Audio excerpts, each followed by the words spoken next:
जय जोहार और नमस्कार संगवारी हो। स्वागत है आप सभी का छत्तीसगढ़िया न्यूज में एक बार फिर से। चलिए जानते हैं प्रदेश के 10 महत्वपूर्ण काम की खबर जो आपके लिए जान लेना जरूरी होता है, जिसमें आज की छत्तीसगढ़ के दंतेवाड़ा में 1 करोड़ के इनामी नक्सली की आखिरी तस्वीर देखने को मिली। जी हां, माओवादियों ने दी थी अक्की को दी अंतिम विदाई। तेलंगाना बॉर्डर पर किया अंतिम संस्कार। तेलंगाना बॉर्डर पर किया अंतिम संस्कार। जी हां, 1 करोड़ रुपए के हार्डकोर इनामी माओवादी अक्की राजू छत्तीसगढ़ी तेलंगाना बॉर्डर पर नक्सलियों की अंतिम संस्कार किया गया और माओवादियों ने शनिवार को इसकी तस्वीरें जारी की है और बताया कि अंतिम संस्कार में भारी संख्या में संगठन के सदस्य मौजूद थे, जिन्होंने अपने कमांडर को दी अंतिम विदाई।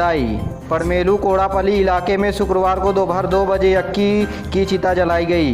एक प्रकार से नक्सली राज का राजा दशहरा के दिन मारा गया।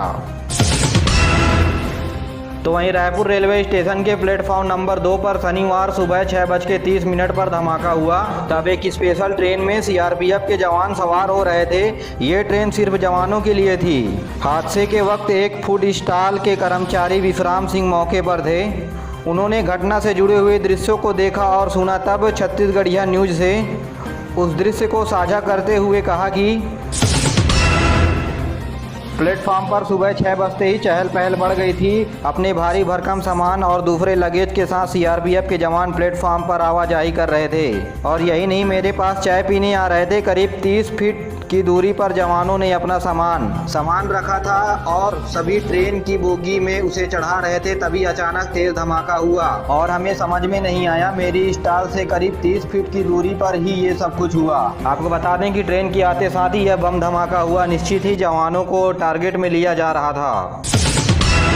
वहीं गरियाबंद में जसपुर जैसा हादसा टला। डांस के कार्यक्रम में घुसी मेटाडोर, कई गाड़ियों को मारी टक्कर। इधर उधर भागकर लोगों ने बचाई अपनी जान। यहाँ छत्तीसगढ़ के गरियाबंद में शनिवार सुबह जसपुर जैसा हादसा टल गया। यहाँ एक सगौन से भरी मेटाडोर ने एक साथ 2 बाइक सवार पिकअप और बोलेरो को टक्कर मार दी। राहत की बात यह है कि समय रहते ही वहां मौजूद लोगों ने मेटाडोर देख लिया और वहां से हट गए। आपको बता दें कि वन विभाग ने इस मामले में सगौन तस्करी की भी आशंका जताई है। हादसे में जिले के देवभोग के नालगेही गांव का मामला है।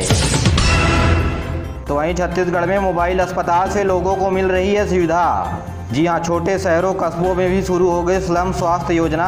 बस्तियों में कैंप लगाकर होगा इसका इलाज। जी हाँ, छत्तीसगढ़ के स्वास्थ्य विभाग चिकित्सा सेवाओं के विस्तार की कवायद कर रही है। नगरीय प्रशासन एवं विकास विभाग मुख्यमंत्री शहरी श्रम स्वास्थ्य योजना को छोटे छोटे कस्बों में पहुंचाने की कोशिश है। इस तरह से झुग्गी बस्तियों में कैंप लगा करके लोगों को निःशुल्क जाँच का इलाज होगा।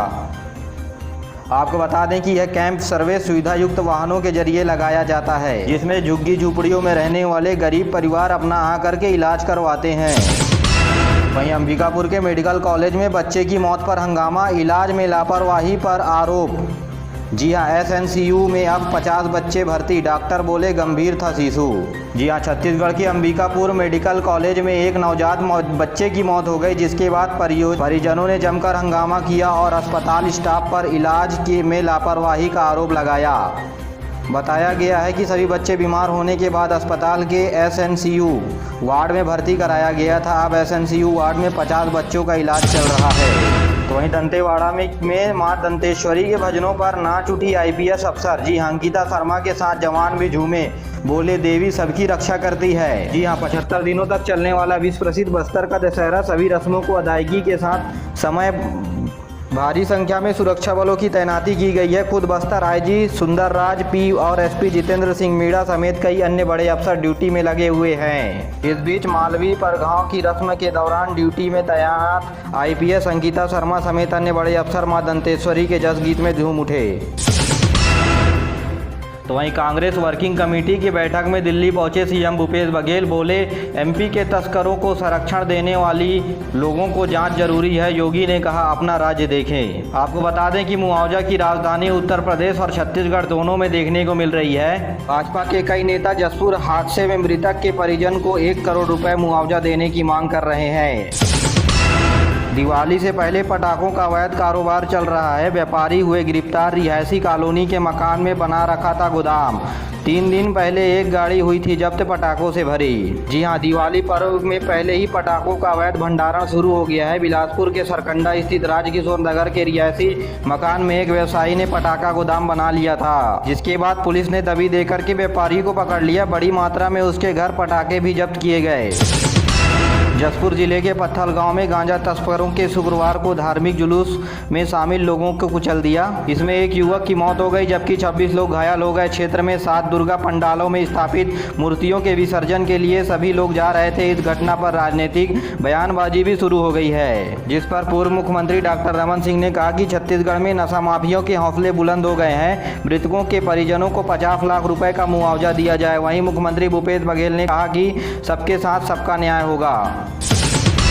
तो वहीं जगदलपुर में वर्ल्ड स्पाइन डे पर विशेष आंकड़ा छत्तीसगढ़ से निकाला गया। मोबाइल टीवी की आदत से मांसपेशियों का विकास रुक रहा है। हर 10 में से 7 युवाओं के स्पाइनल में है समस्या। जी हां, हर 10 में से 7 युवाओं के स्पाइनल में बड़ी भयंकर समस्या है। तो वहीं छत्तीसगढ़ में कागज में चल रही है खेती। औषधि पौधों को उगाने के लिए आयुर्वेद ग्राम योजना में 22 करोड़ रुपए 500 गाँव में बांटे। एक भी जगह नहीं उगाया गया पौधा। यहाँ छत्तीसगढ़ में आयुर्वेदिक ग्राम बनाने की योजना का लाभ किसानों को नहीं मिल पा रहा है। 22 करोड़ रुपए की खर्च करने के बाद भी किसानों के हाथ खाली रह गए हैं। 11 साल पुरानी योजना में 500 से अधिक आयुर्वेद ग्राम बनाए गए हैं, लेकिन खेती सिर्फ कागजों पर ही चल रही है। इसके तहत पौधे लगाकर फंड का दुरुपयोग किया जा रहा है। जगदलपुर में वर्ल्ड स्पाइन डे पर विशेष आंकड़ा छत्तीसगढ़ से निकाला गया। मोबाइल टीवी की आदत से मांसपेशियों का विकास रुक रहा है। हर 10 में से 7 युवाओं के स्पाइनल में है समस्या। जी हां, हर 10 में से 7 युवाओं के स्पाइनल में बड़ी भयंकर समस्या है। तो वहीं कोंडागांव में दिव्यांग राजेश्वरी का सामर्थ्य देखने को मिला। 13 साल की बच्ची ने हाथ पैर हो गए हैं बेकार, फिर भी लिखती है और खेलती है, पेंटिंग भी करती है, रंगोली में बनी इसके बावजूद चैंपियन। तो वहीं छत्तीसगढ़ में यात्रियों के लिए अच्छी खबर नहीं है। सारनाथ एक्सप्रेस सप्ताह में 4 दिन चलेगी। कोहरे को लेकर के अभी अलर्ट जारी किया गया है। दुर्ग से छपरा जाने के लिए 1 दिसंबर से बदलेगा दिन। दोनों ओर सप्ताह में 3 दिन रहेगी रद्द। 1 दिसंबर से ट्रेन सप्ताह में 4 दिन दुर्ग छपरा एक्सप्रेस यानी सारनाथ एक्सप्रेस चलेगी। वहीं कोरोना वैक्सीन की ट्रायल अभी अंतिम चरण में चल रही है। 2 से 18 साल के बच्चों को दीपावली से पहले टीकाकरण किया जाएगा। जी हां, 12 से 18 साल वालों के लिए जायडस की वैक्सीन का पहले ही हो चुका है तय। यहाँ प्रदेश समेत देश में जायडस कैरोला नाम की वैक्सीन 2 से 18 साल तक के बच्चों को लगाई जाएगी, जो प्रदेश स्वास्थ्य के लिए शुभ संकेत बताए जा रहे हैं।